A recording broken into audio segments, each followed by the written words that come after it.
Deutsche Bank va fermer certains de ses centres de gestion de patrimoine. UBS décourage les investissements dans l'immobilier résidentiel à Hong Kong et à Singapour.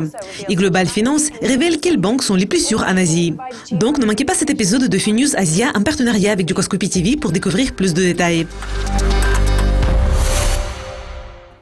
Singapour est le principal centre FinTech de l'Asie. Il se prépare pour le festival annuel FinTech qui aura lieu du 13 au 17 novembre.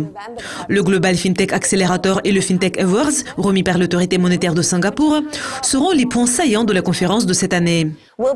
Finews Asia est le partenaire média du festival. Il va présenter une couverture complète de l'événement et des interviews exclusives avec les principaux contributeurs de la conférence qui va durer 5 jours. UBS décourage les investissements dans l'immobilier résidentiel de Singapour et de Hong Kong.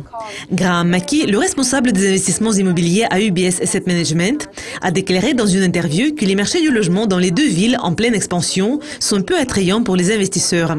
Les gouvernements de Hong Kong et de Singapour ont une longue histoire d'intervention sur les marchés immobiliers locaux, ce qui rend difficile les investissements commerciaux. Et donc UBS favorise les investissements dans les parcs commerciaux et les développements industriels légers. Récemment, la banque a également prêté son attention aux développements hôteliers au Japon.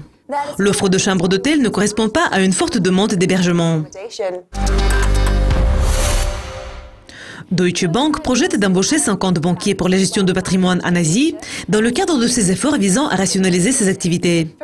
Fabrizio Campelli, le responsable de la gestion de patrimoine à Deutsche Bank, a déclaré à Bloomberg que sa division allait se concentrer sur 4 marchés, ceux de Singapour, de Hong Kong, des États-Unis et de la Suisse. La banque va fermer d'autres centres travaillant dans ce domaine en dehors de ces 4 villes, même si cela entraîne une sortie d'actifs des clients dans les régions touchées. Selon Global Finance, 3 banques basées à Singapour sont les plus sûres en Asie. Le magazine dresse encore une fois un classement des banques en fonction des notes pour emprunt en devises à long terme et du total des actifs. DBS Bank, OCBC et United Overseas Bank sont en haut du classement cette année. Ces banques ont dépassé leurs 3 concurrents sud-coréens.